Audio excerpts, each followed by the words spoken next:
All right, so welcome to OneShul. Again, my name is Patrick. I'm very excited about getting to teach this week's Torah portion tonight, Parshat beha'alotecha. We're going to start with a blessing. So let's clear our minds a little bit.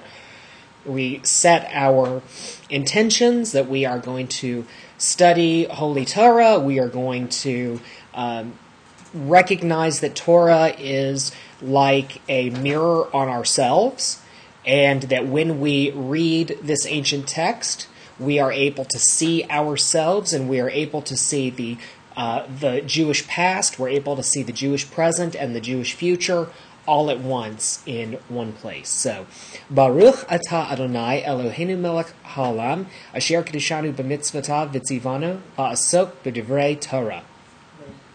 It is a blessing to study Torah, not because we need to be super intellectuals, but because when we study Torah, we are studying ourselves. So we are learning more about ourselves. We're learning how to live the kind of life that we should be leading.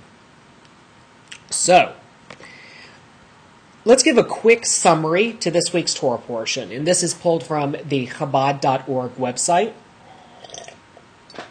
Chabad.org has these parshas in a nutshell, and they're really kind of easy sort of descriptions of what the Torah portion is about if you just want a brief sense of it. I've pulled from a lot of different websites, so you're going to get a little bit of Rashi, you're going to get some contemporary stuff, Josephus and other people, and all kinds of different resources in this. So you're not going to get just an Orthodox perspective, you'll get a lot of different kinds of perspectives here, because I'm a big believer in everybody's opinions being on the table.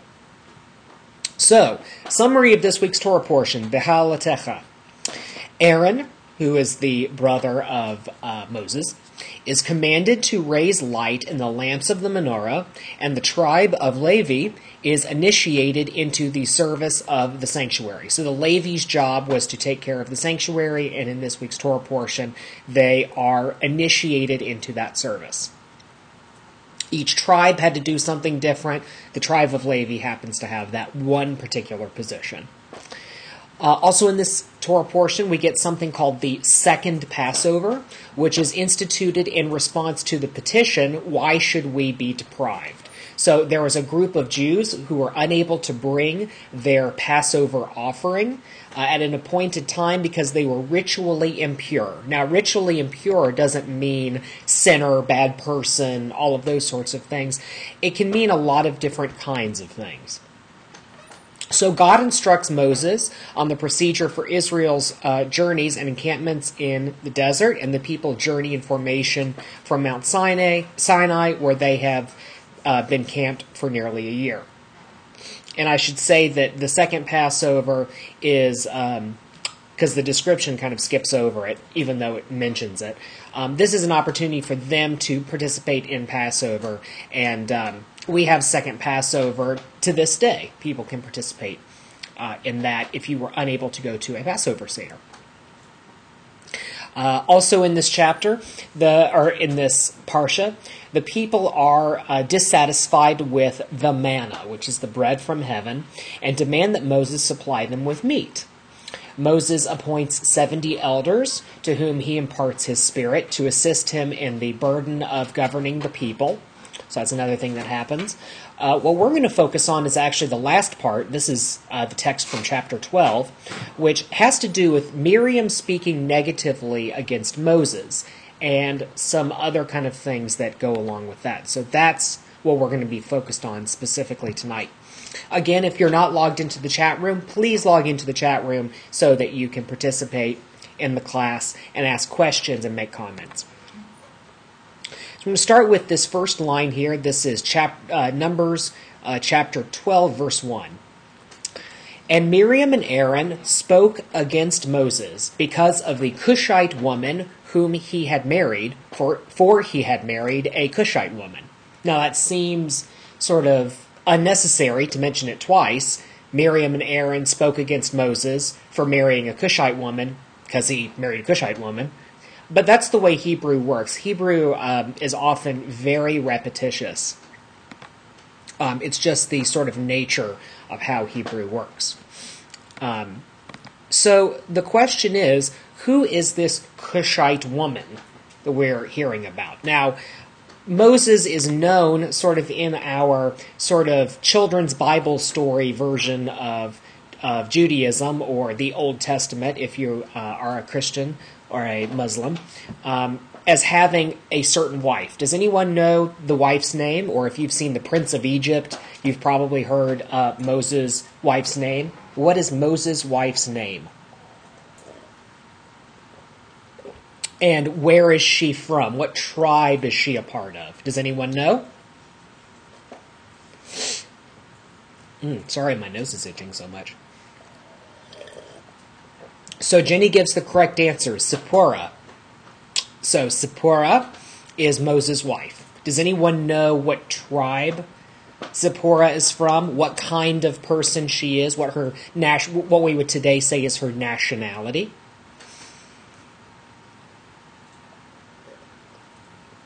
Come on, you ladies. I know we've got some smart people here. Rachel says African Ethiopian. Okay, so yes, but within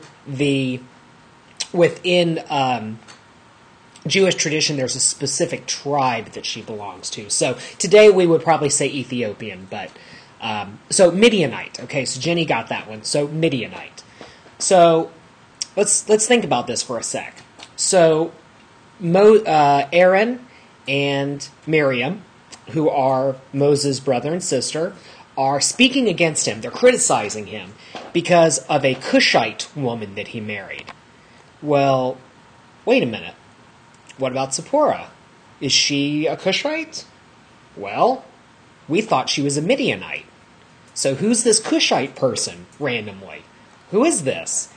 Does Moses have an extra wife that we didn't know about and we're just now being introduced to? Or did the writers of the Bible get this story wrong? You know, they should have written Midianite, but they wrote Cushite instead. Does anyone have a sense for what's going on here? Why all of a sudden we have this random Cushite person? And what does Cushite even mean?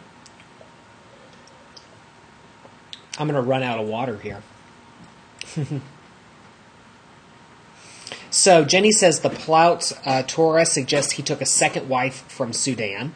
Okay, so that's a possibility. So we're thinking a second wife, and that's certainly possible. Does anyone have any other thoughts on this? So a second wife is one possibility. Rashi has an interesting perspective on this. Jenny says, could it be synonymous? And Rachel says, Northern Cushite is from the Red Sea region. Okay. So it could be that Cush and Midian are the same, so that they're interchangeable terms. Thank you, Don. So that's a possibility. Rachel Esther is making a really interesting point that Northern Cush is near the Red Sea region, so maybe during the crossing of the Red Sea, during that time, Moses may have taken another wife. These are all really valid possibilities. Now, here's some text on the subject. So, Rashi says that this Cushite woman is Zipporah. That Zipporah the Midianite is the Cushite woman. And it has to do with the fact that the Cushites were a darker-skinned people. And the idea was that the Midianites were also a darker-skinned people, so they were interchangeable terms. And that's the way that Rashi basically excuses this confusion away. He says, Cushite is another dark-skinned person, just like Midianite, and just as we would think, I forget his exact words that he uses, but basically he says, we would look at a Midianite and see the skin color, and we would view that person in the same way that we would view a Cushite. And Rachel Esther makes the point, if Northern Cush is from that area, then I would think that the Midianites could be related. Okay, so exactly, this is Rashi's idea. He does not see there being any difference. He sees Moses' relationship with Zipporah as being monogamous, and there was no difference. Now, Josephus, who was around first century Jewish history. Rashi was the 1100s. He was actually French, so we're talking about a 1,000-year time span. Josephus seemed to be of the opinion that that Moses was actually a polygamist, and that the Cushites were a group that the Hebrews fought against, and it was a practice, and it's actually discussed in the Torah, that if you are in war and you kill a woman's family, that you have a responsibility if you choose to take her as, if she's captive, basically. It's called the captive beauty. If she is a woman who has no resources whatsoever, and you would like to marry her, you have that right, but you have to provide for her in a certain way. So it's a way of humanizing. Back then, you got to remember, this is a different moral code than what we would see now. But back then, that would have been a more humane way of dealing with a prisoner of war. During this time, and it's still common today, sadly, rape is a very common aspect of warfare, tribal warfare.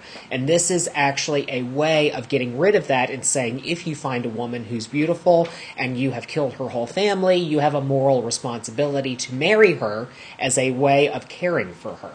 So Josephus, in Jewish antiquities, he doesn't quite go into that sort of depth of study, but that's basically where he goes with it. And so Jenny says that's weird to think that was once a progressive way of looking at it. Yeah, that is. It's a very strange way of looking at it. You know, morality changes over time. And I'm actually gonna get to that point, because I'm going to give my own opinion of why Rashi thought that Moses was monogamous. Rachel Esther says if Moses, was polygamous, then could it be possible that he married the Cushite before leaving Egypt? I guess it's possible. I don't know, but I suppose it is. I don't know if the Cushites were in Egypt at the time. I really don't know, but I suppose it's possible. Let me tell you why I think Rashi was sort of into the idea of Moses being monogamous. There is a rabbi, Gershom ben Judah, in 1000 CE. So this is 1,000 years into the Common Era. So another way of looking at it is that this was 1,012 years ago. He supported a takana. This is a rabbinic mandate where he supported the ban of polygamy. So Ashkenazi Jews, this is Jews from Eastern Europe, were generally monogamous anyway. And Gershom ben Judah is responsible for the rabbinic legal change that banned polygamy. Now Rashi dies, around 1105 CE. So you got to think that Gershom ben Judah, who was the rabbi who banned polygamy, banned it in 1000. Rashi was born in 1040.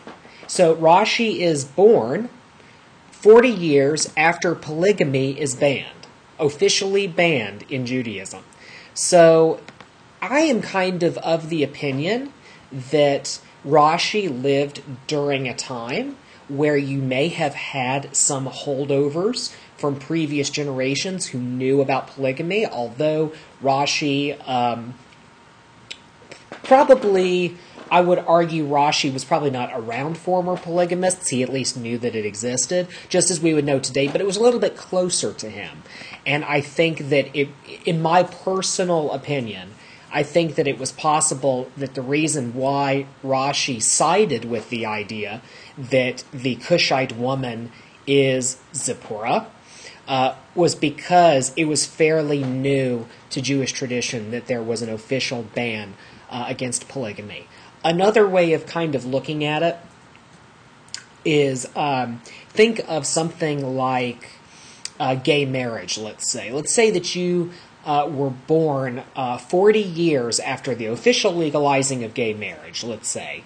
You might think a little bit more favorably towards gay marriage, potentially, than someone who had been born before gay marriage became legal. Or we could use the argument, and this is actually kind of appropriate, of interracial marriage. In the United States, interracial marriage was outlawed in many, many places. So it could be that, if you were born, let's say, before the 60s, you might have a particular bias, potentially, against interracial marriage. Whereas if you were born today or born in the past 20 years, you might think, well, what's the problem? So that's why I have the sense that Rashi wanted Moses to be monogamous, why he would interpret the Cushite woman to be the same person. My answer is, I don't know the answer, and I don't think anyone else does. Josephus seems to think that that Moses was a polygamist. He was closer to it. I mean, there's 1,000 years difference between Rashi and Josephus. You could probably make the argument that Josephus was closer to it and maybe had a better way of interpreting it, but we don't know. That's lost to history. So something interesting happens here, though, in verse 2, which is, it says, "And they," so Miriam and Aaron, "said, Hath the Lord indeed spoken only with Moses? Hath he not spoken also with us? And the Lord heard it." So what we have here is a rebellion by Miriam and Aaron. They're saying, Moses is this great prophet, whatever, but God has spoken to all of us. What makes Moses so great? So there's a Torah portion that's going to come in a couple of weeks. It's Numbers 16. It's Parshat Korach. And Korach makes a similar kind of argument. He says, "You take too much upon yourselves, for the entire congregation are all holy, and the Lord is in their midst. So why do you raise yourselves above the Lord's assembly?"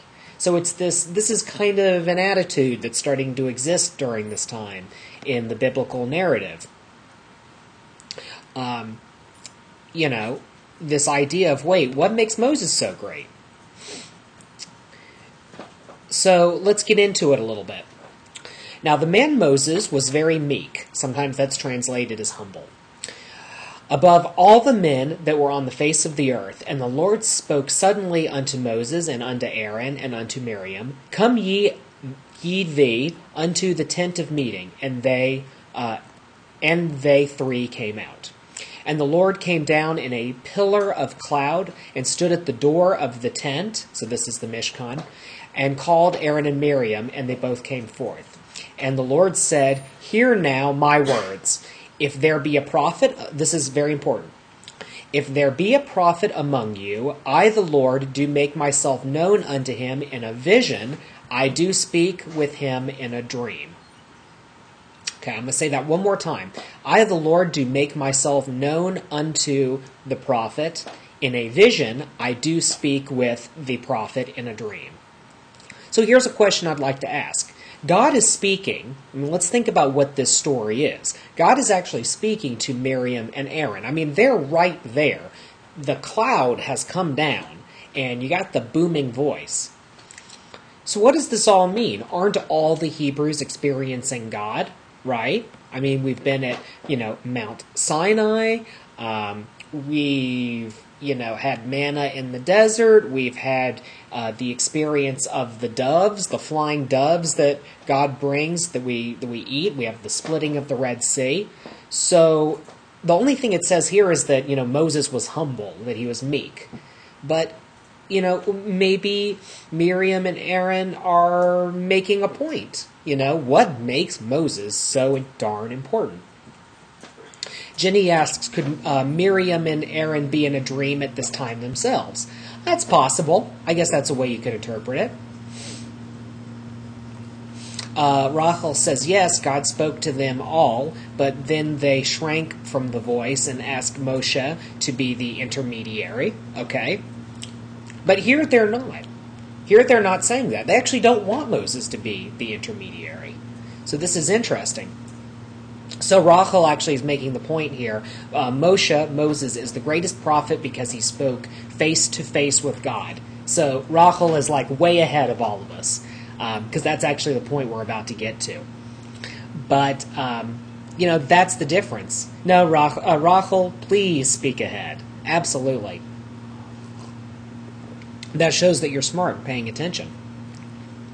But in any case, But it seems strange because, God's saying here, if there's a prophet among you, I make myself known to him in a vision. Well, Moses Aaron and Miriam are seeing God. So isn't that a vision? Are they now prophets? It seems contradictory. So it seems a little weird. Rashi makes the point, let's talk some more about Rashi. Rashi makes the point, the divine presence of God's name is not revealed to prophets with distinct clarity, but in a dream or a vision. So that's kind of interesting. Maybe clarity is the issue. And Rachel Esther makes the point that jealousy is a bad thing, which is shown in the story. Absolutely. There's a comment made that Miriam was jealous of the Cushite woman, whoever that may be. So there's a possibility there. But in either case, Rashi's commentary here is really interesting because he's saying that God does not reveal God's self to these prophets with distinct clarity, but in a dream or a vision.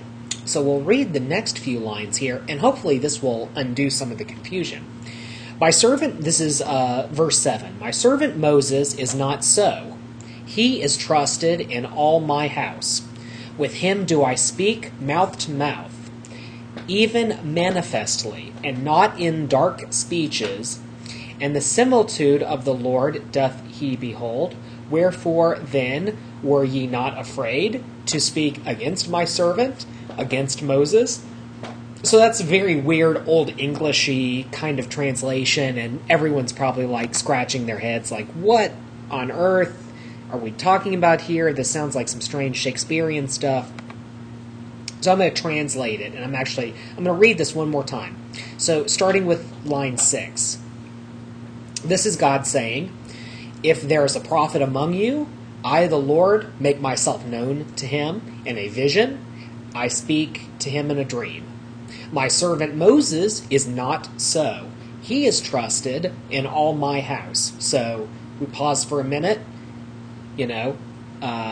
Prophets, of course, God makes God's self known to them through these visions and through these dreams. There's all kinds of stories about that. But something is special about Moses. He's trusted. It's interesting to use the word trusted more.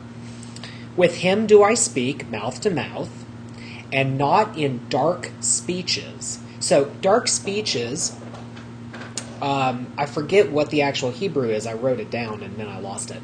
But basically it means riddles, quizzes, or you could also use the word mysteries. So we'll read this again. With him do I speak mouth to mouth, and not in mysteries. And the similitude of the Lord doth he behold. So the similarity. Wherefore, then, were you not afraid to speak against my servant Moses? So, giving a way more simplified translation. This is God saying, I speak with all the prophets through vague dreams and mysteries that even they don't completely understand. But Moses is not like any other prophet. He gets to speak with me in the most complete, intimate way possible. You know that. Yet you still feel like you can speak against him. So that's really the difference there, is this idea that, Moses has a certain level of intimacy and clarity that prophets don't have. And Rachel makes an excellent point here by saying that Moses is often referred to as my servant Moses. So that's really a huge difference, that prophets get a part of the story. They get this kind of vagueness, they kind of know what's going on, but they kind of don't. They're sort of overwhelmed by the experience. But there's something about Moses that he gets the whole story. And in theory, and God is kind of pointing this out, God is pointing out, to Miriam and Aaron, you know as well as I do that Moses is in this very intimate relationship with me. And so, knowing this, why do you go after him? And so that's kind of where God is calling them out. So, verse 9, and the anger of the Lord was kindled against them, and he departed. And when the cloud was removed over the tent, behold, Miriam was leprous, as white as snow. And Aaron looked upon Miriam, and behold, she was leprous. And Aaron said unto Moses, O my Lord, lay not, I pray thee, sin upon us, for that we have done foolishly, and for that we have sinned. Now, there was a belief that gossip caused a skin rash called zarat. And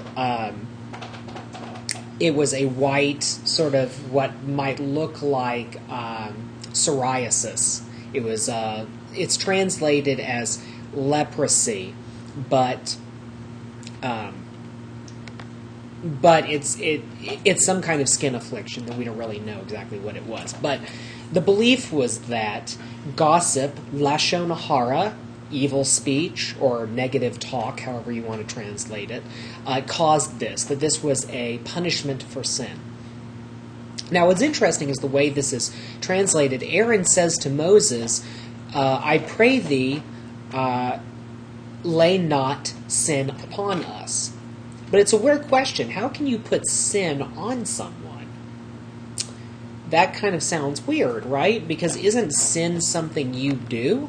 Like, how do you put sin on someone? It seems like a strange idea, right? It kind of goes against what we think of as being sin. We think of sin as being like, you did this bad thing, you did this sinful thing, you did this wrong thing, you are a sinner. So how is it possible that someone could put sin on you? What it has to do with is a translation of sin.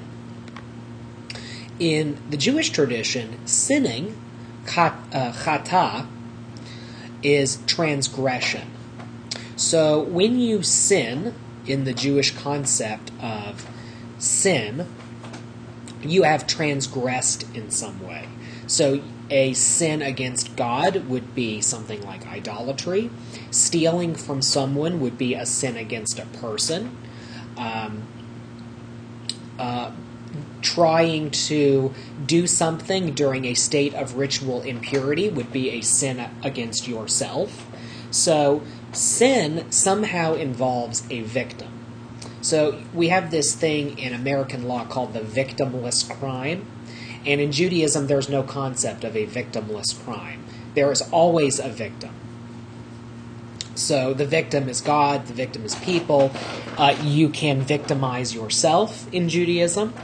Now, obviously, in American legal code, there's this question of, well, if you do something to yourself, like if you do drugs or whatever the case is, are you a victim? Can you make yourself a victim? Judaism seems to think so. Purely in Jewish legal understanding, which is different than secular law. So I don't want to get the two mixed up.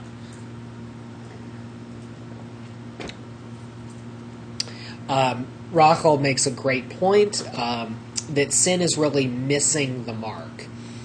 It's something that you've done, not something that you are.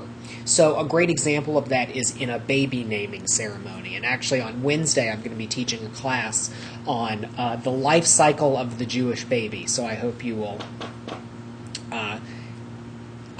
attend that class. we don't think of babies as being born into sin or being bad people. They haven't done anything. So there's no sin to have. It's a very different understanding, and Jenny makes the point here. There's a big difference between that and, say, traditional Christianity. Hadassah makes the argument, or it makes the comment, English language and law doesn't have a reciprocal relationship in its structure. So that's a beautiful way of saying it. And I'm actually going to talk about reciprocal relationship towards the end here. But right, so in Judaism, sin is what you do. As a matter of fact, there is some text in Shulchan Aruch. I don't remember where it is, but it basically says, if you think a sinful thought, it counts, but it doesn't count in the same way as actually doing something. You can have a hateful thought, and that's a negative thing. It's negative to have hateful thoughts. But actually hating a person is the real sin. Now, here's an interesting point. Let's get to verse 12. I actually, when I made my notes, I actually goofed this up a little bit. But here's verse 12. And 13. Let her not, I pray, be as one dead, of whom the flesh is half consumed when he cometh out of his mother's womb. And Moses cried unto the Lord, heal her now, O God, I beseech thee.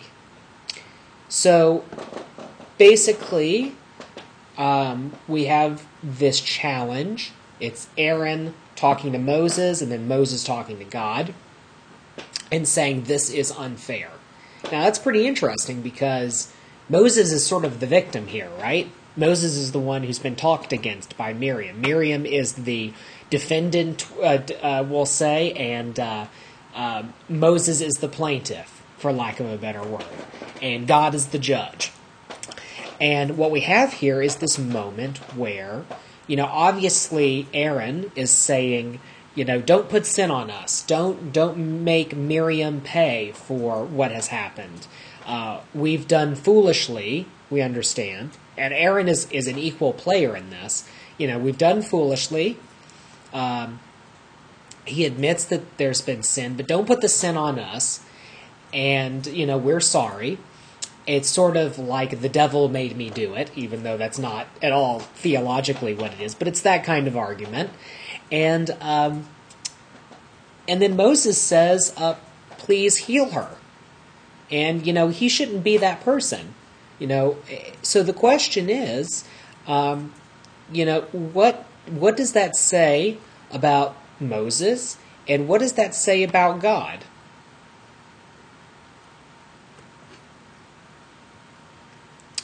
And so, let's see, Rachel Esther says, the question is, why is Miriam afflicted but not Aaron, when it was both of them who spoke against Moshe?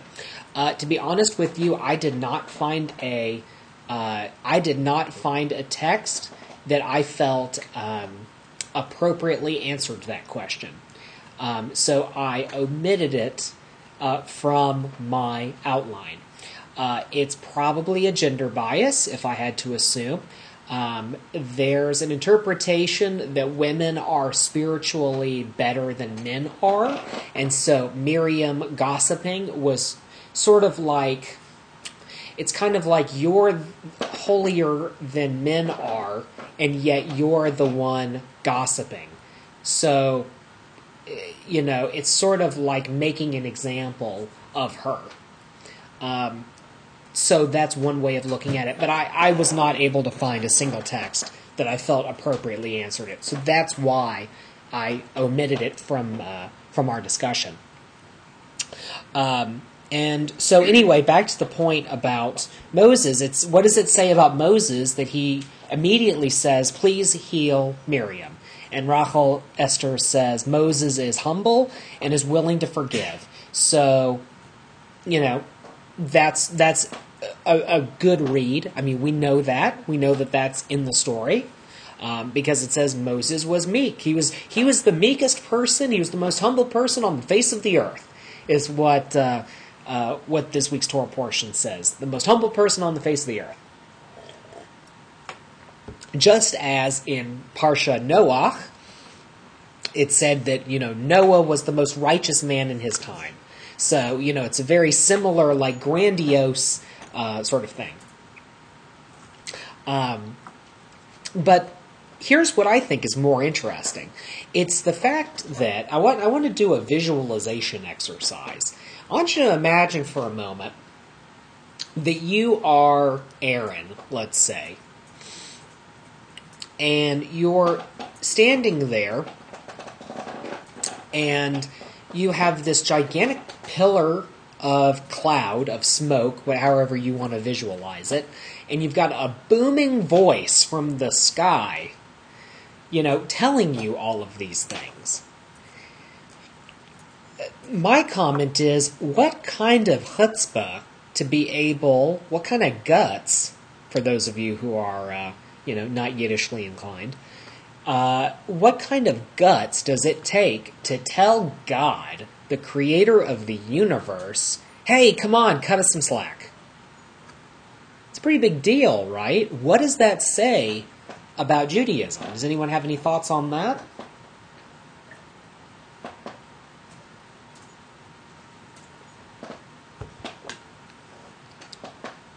Because I think that that's certainly an interesting point.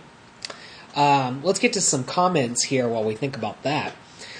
Rachel Esther makes the point, wouldn't Moshe be following the mitzvah of not shaming someone? So absolutely. There's actually, Rashi makes a point. Why does Moses give a very short healing prayer, which we're going to actually study that prayer, as opposed to reading some, 3-hour-long Torah service, bracha, or reading an entire Amida, length of prayer? Why does he just say, please God, heal her now? And the argument that Rashi makes is that if he was standing there, reading, Adonai zifatai tifta ufi yagi beha'alotecha, the whole darn deal, like we do in Judaism today, he would be accused of, davening, basically, while Miriam was suffering.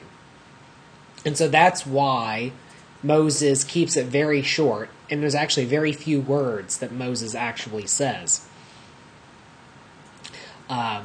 So the shaming is part of it, and the desire to not appear as though he is allowing Miriam to suffer, and not wanting Miriam to suffer anyway, because he's a nice guy.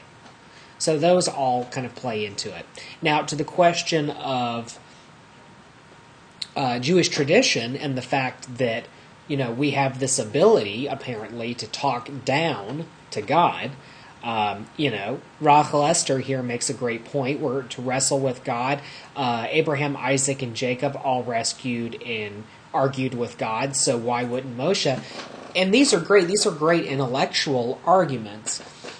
But let's do that visualization here. Let's kind of cover our eyes, and let's think about this for a minute. Let's not think about this from a literature standpoint. Let's get kind of emotional about this. You are in the desert right now. There is a cloud of smoke consuming everything.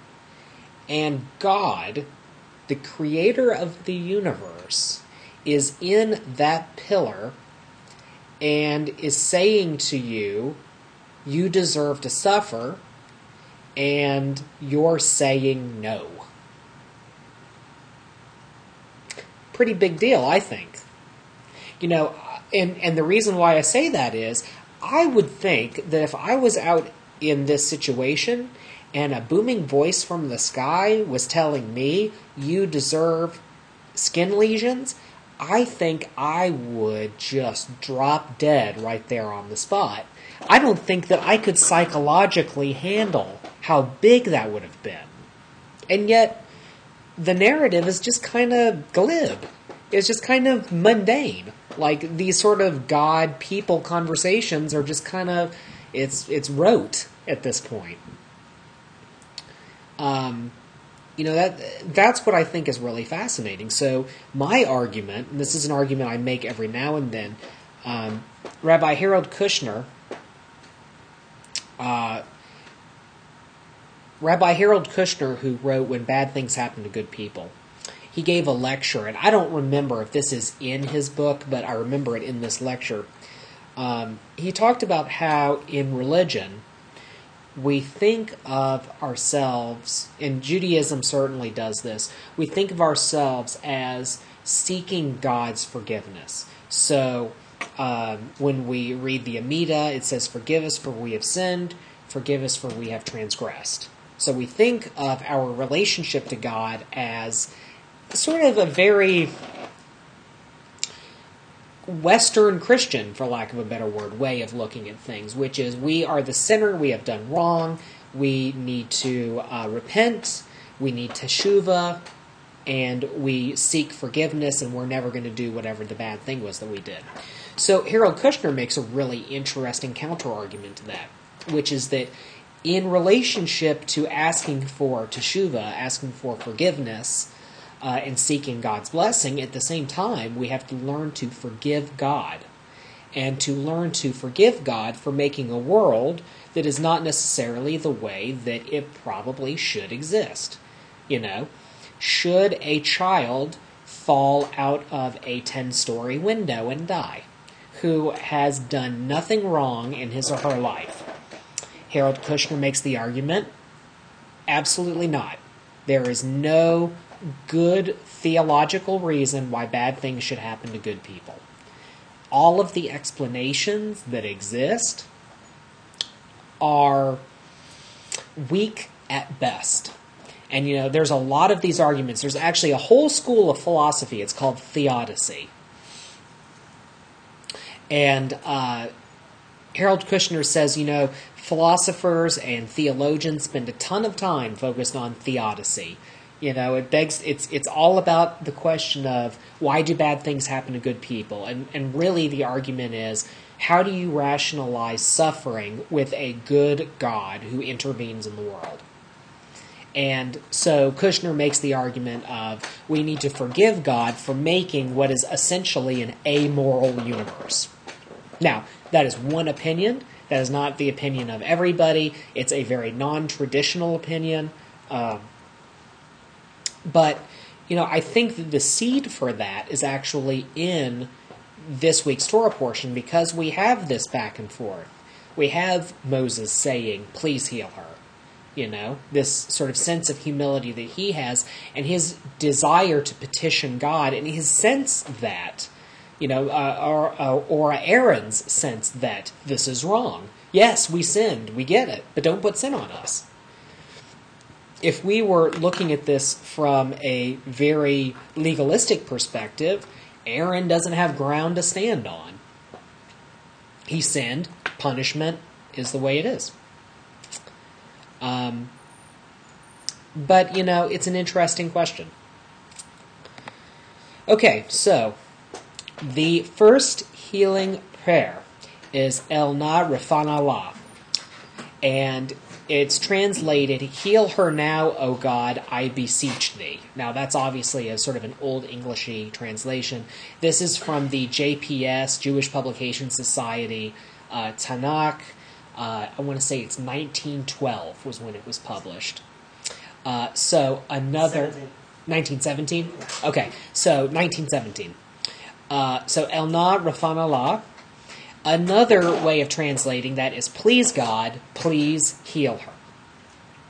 So this is one of the oldest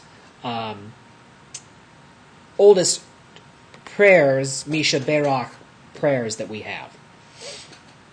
Okay, we're going to move on to this last part here. This is verses 14 through 16. And the Lord said unto Moses, if her father had but spit in her face, so he's talking about Miriam. If her father had but spit in her face, should she not hide in shame for 7 days? Let her be shut up without the camp 7 days, and after that she shall be brought in again. And Miriam was shut up without the camp 7 days, and the people journeyed not till Miriam was brought again, and afterward the people journeyed, etc., etc. So basically what happens is God makes the argument of, you know, she's done this sinful thing, And, had she not, spit in her father's face, would she not deserve a punishment? And so, that's one offense. And if she would be deserving then, certainly she's deserving now. So God is making a logical argument of comparison. If you would say that, Miriam deserves to be punished for spitting on her father's face, then this definitely warrants being punished. Rachel asks, so really she is punished for spitting in God's face by speaking against Moshe. So we can draw that comparison. I think the direct comparison is, you would have no problem punishing her if she had spit on her father's face. Speaking badly against Moses is far worse than that, and yet you're asking for compassion. I can't do that.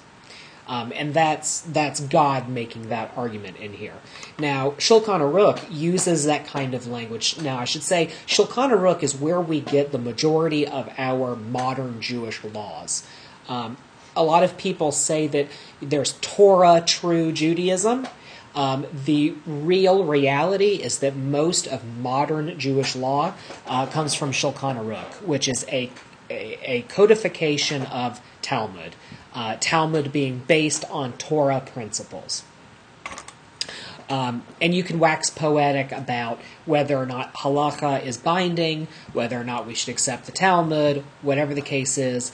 But normative Judaism, as we understand it today, really you can find what we practice from Shulchan Aruch. And Shulchan Aruch draws from a lot of different places in order to explain certain things.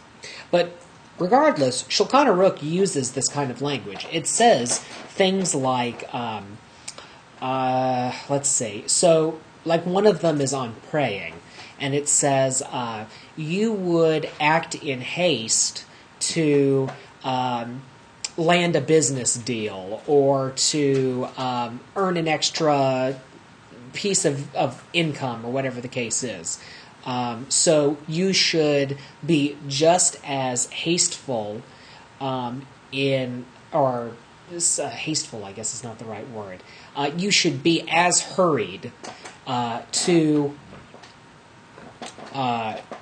you should be just as hurried to pray. So it's this idea that in secular matters and things that don't matter as much, you would work hard. But, you won't work as hard at praying or doing some other kind of mitzvah. And so this kind of language of drawing comparison really comes from the Torah. And you see this as being an example, and it's used throughout Jewish literature. So I'm going to real quick talk about the idea of Miriam. She is basically shut out of the camp, the Israelite camp, for 7 days. So she has to go through this ritual purification period, and when it's over with, she comes back into the camp and they trudge on. Is there compassion in this? People would say that's not compassionate. You shouldn't exile a person. At the same time, they waited for her for 7 days and then moved on. So you could make the argument either way. Was it a practical religious issue? The law says you have to wait 7 days. They waited 7 days, and it was that simple. Was it an early health and medical issue? She had a skin disease. They didn't know if that would be contagious, so they had to quarantine her. There's a lot of different kinds of interpretations of that. But one thing that the Torah insists on is the idea that during this time, people were far more brutal than the Hebrews were. And that when the Hebrews did things that even seemed brutal, it was far more compassionate than what the surrounding cultures did. And that's why there's so much in the Torah about being against idolatry or being against the customs of the neighboring people. And it was because of this idea that what those other people did was so cruel that certainly God's law is far more compassionate. So, what I would say would be a way of wrapping this up would be, if that's compassion, waiting, exiling a person for 7 days, but still waiting for them, it must have been a very interesting time to live in, and that we should view what the Hebrews did and what Jewish law is based against that. And I would argue that for future interpretations of Jewish law, we should look at what our neighboring cultures do. We should look at how we can learn a lesson from them and how we can apply compassion in our own dealings with each other. So, that's what I have to offer you on this week's Torah portion. I do have several announcements to make, so please stick around. Don't run away, because you'll want to hear all this. So Wednesday, there's going to be a class on the life cycle of a Jewish child. Let me actually pull up my notes real quick here, and I can give you a way better explanation of everything. So, Judaism and childhood from birth to birthright Israel is what I'm calling the class. So, what we're going to talk about is Jewish milestones in a child's life, and also how families can own Jewish childhood rituals. So, I'm going to talk about Brit, I'm going to talk about the customs of baby naming, the redemption of the firstborn, and birthdays, Jewish birthdays, and the importance of that, and all of these different things. So that's the first thing. Additionally, we're going to have a meditation sit this Sunday, and Aaron, who is our leader in our Jewish meditation class, is going to be leading us in this sit. That's on Sunday, and then we'll have even more classes next week. A few more important things. We are going to do a new fundraiser. We are going to have a zine siddur. And I have a version right here. This is basically what it's going to look like. This is the zine siddur. And it is filled with all kinds of cool stuff. It has the Shabbat, Friday night Shabbat service, and it also has a Havdalah service, and it has some articles on what Shabbat is. There's Hebrew, there's English, and there's transliteration in here. Show you a few kind of examples here. So a zine is a magazine. That's where zine is short for. And zines were popular in the 70s, 80s, and 90s. It was a punk rock thing. It was also an LGBT thing. It was a political thing. People making these little magazines and distributing them. These are going to be $9.99, and there's $1 for shipping. And so it's a really great deal. It's a really great fundraiser. It really helps out PunkTorah, which leads me into actually I should say, if you want to go on ahead and order one now, I'm going to give you the link to that. It's not up on the website yet, but it'll be on PunkTorah tomorrow. But if you want to go on ahead and order one, copy and paste this PayPal link into another window, and you can go on ahead and order one tonight. Now, we have a limited number. I think we only have 30 of them. So you need to go on ahead and order, otherwise we're not going to have enough. And you can order multiples. If you want more than just one, we can ship you more. Just send me an email, patrick@punktorah.org. So again, patrick@punktorah.org, and we can ship you more than one. And what I'll do is I'll provide a special button for that, where you can get a reduced price, because you only have to pay $1 for shipping. So that's the first thing. The second thing is, while we're talking about money, because someone asked me this question the other day, someone asked, how can we help PunkTorah and OneShul? So volunteering is a great way to do it. We always need help. In particular, right now, we need website help. We need people who know WordPress. We need people who know HTML. We need people who know Flash.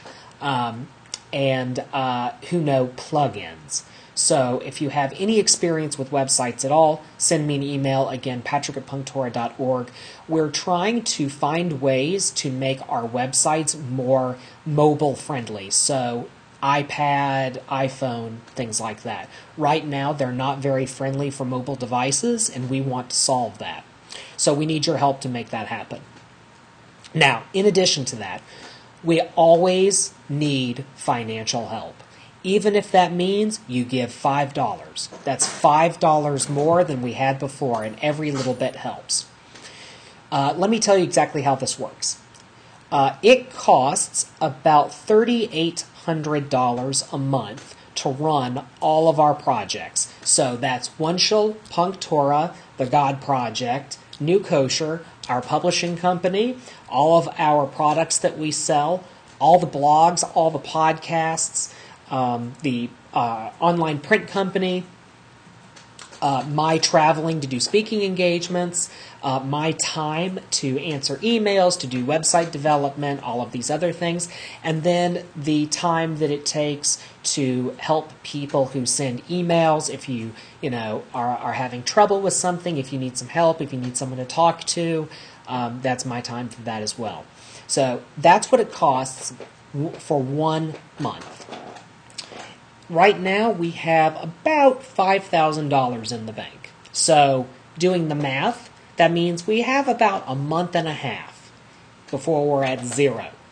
So, it is very important that people help. And you can either help by volunteering, because that saves money. That means we don't have to pay someone to do a necessary thing that needs to be done. Or you can give. And we really appreciate when you can give, either time or a donation. We ask for $5 to attend a class. $5. What is that? That's less than a venti frappuccino at Starbucks.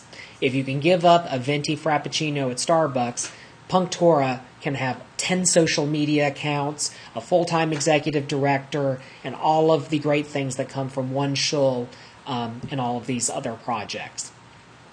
So $5 is what we ask. You can donate right above the OneShul button here. If you can give more than $5, please give more. Because there are people who can't give anything. So even though we have about 10 to 15 people who've participated in tonight's chat and have watched tonight's class, not all 15 can give. So give on behalf of those who can't give. That's a mitzvah. It is a mitzvah to do that. So please give on behalf of those who can't give.